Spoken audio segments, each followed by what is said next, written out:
여러분 지금 한국 경제의 맥방이 뛰는 소리 혹시 들리시나요? 현재 우리 신용시장에서 아주 중요한 신호 세 가지가 동시에 나타나고 있는데요. 오늘 이 신호들이 대체 뭘 의미하는지 하나씩 파헤쳐 보겠습니다. 은행법 개정, 전기요금 동결, 그리고 늘어나는 부실기업. 언뜻 보면 아무 상관없어 보이죠? 하지만 사실 이 세 가지는 하나의 끈으로 단단히 묶여 있습니다. 그 연결고리가 무엇인지 지금부터 따라와 보시죠. 자, 이 모든 이야기의 출발점으로 가보겠습니다. 바로 돈의 흐름을 꽉 쥐고 있는 은행 시스템의 변화부터 말이죠. 가장 먼저 금융 시스템의 맨 위에서부터 시작된 변화를 한번 살펴볼게요. 최근에 국회를 통과한 법 하나가 은행의 수익 구조를 통째로 흔들고 있습니다. 바로 이 은행법 개정안인데요. 이게 통과되면서 앞으로 은행이 대출 이자를 매기는 방식이 확 바뀝니다. 이게 무슨 말이냐면 쉽게 비유해 볼까요? 마치 식당에서 이제까지는 은근슬쩍 메뉴 가격에 포함시켰던 물값이나 자릿세를 따로 받지 말고 식당이 알아서 내라고 하는 것과 같아요. 결국 은행 입장에선 보이지 않던 비용이 확 늘어난 셈이죠. 이 변화가 은행에 미치는 영향, 이거 정말 어마어마합니다. 국내 4대 시중은행이 매년 추가로 떠안아야 할 비용이 무려 2조 원.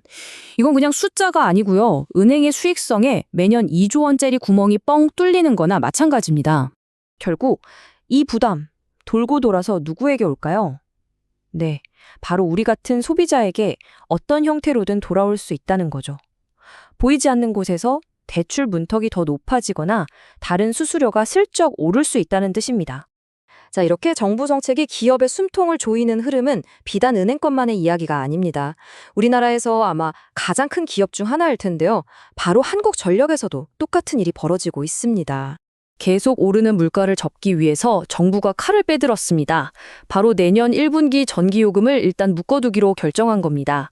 사실 이미 요금은 올릴 수 있는 한계치까지 꽉 차 있는 상태였거든요. 여기서 더 올릴 수도 있었지만 일단 멈춘 거죠.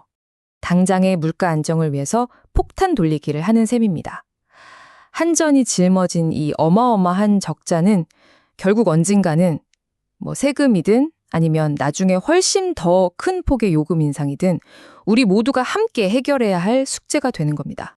자, 정부 정책이 은행과 한전 같은 거제 기업의 발목을 잡는 동안 다른 일간 기업들은 과연 괜찮았을까요? 현실은요, 더 암울한 경고등이 켜지고 있습니다.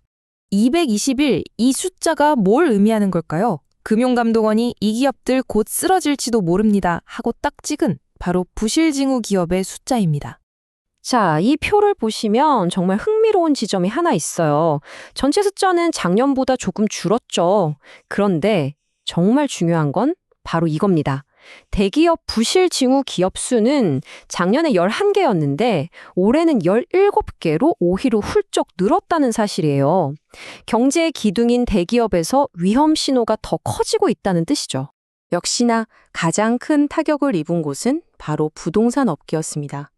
38개. 고금리가 길어지니까 그 직격탄을 그대로 맞고 휘청이는 기업이 가장 많았다는 걸 이 데이터가 명확히 보여주고 있습니다. 그렇다면 실제 시장에서는 이런 기업들을 어떻게 평가하고 있을까요? 개별 기업들의 신용 등급 지금 어떤 방향으로 움직이고 있는지 한번 보시죠.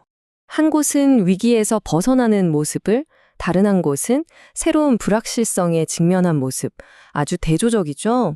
KCC건설은 왜 전망이 좋아졌을까요? 이유는 명확합니다. 요즘 다들 걱정하는 부동산 PF, 이 위험을 잘 관리해냈고 본업인 건설에서도 다시 실적을 내기 시작한 거죠. 그러니까 시장이 바로 이 회사는 위기 관리에 성공했구나 하고 긍정적인 신호를 보내준 겁니다. 자, 반면에 SK실트로는 정말 흥미로운 케이스예요. 이 회사가 갑자기 장사를 못해서 실적이 나빠진 게 아니거든요. 그런데도 신용등급 전망이 어두워졌어요. 왜일까요? 바로 SK라는 아주 든든한 우산이 사라질 수도 있다는 그 불확실성. 딱 이 하나 때문에 시장이 먼저 위험 신호를 감지한 겁니다.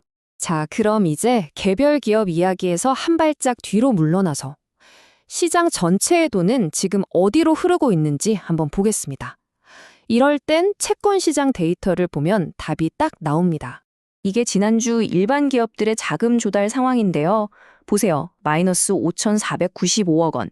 새로 돈을 빌리기보다는 있던 빚을 갚았다는 뜻이죠. 기업들이 허리띠를 바짝 졸라매고 있다는 아주 명백한 신호입니다. 그런데 정말 놀라운 건 바로 다음입니다. 같은 기간에 정부가 보증하는 특수은행들은 정반대로 움직였습니다. 무려 2조 4,500억 원의 빚을 새로 냈어요. 바로 이 지점이 지금 한국 경제의 핵심을 보여줍니다. 민간 기업들은 빚을 줄이면서 잔뜩 몸을 살리고 있는데 정부와 관련된 공공부문 은행들은 오히려 빚을 크게 늘려서 돈을 풀고 있다는 거죠. 시장의 리스크가 민간에서 공공으로 슬금슬금 넘어가고 있다는 아주 중요한 흐름의 변화를 보여주는 신호입니다. 자, 정리해보죠. 정부 정책은 기업의 이익을 압박하고 기업들은 스스로 허리띠를 졸라맵니다. 그리고 그 부담은 결국 공공부문의 빚으로 쌓여가고 있죠.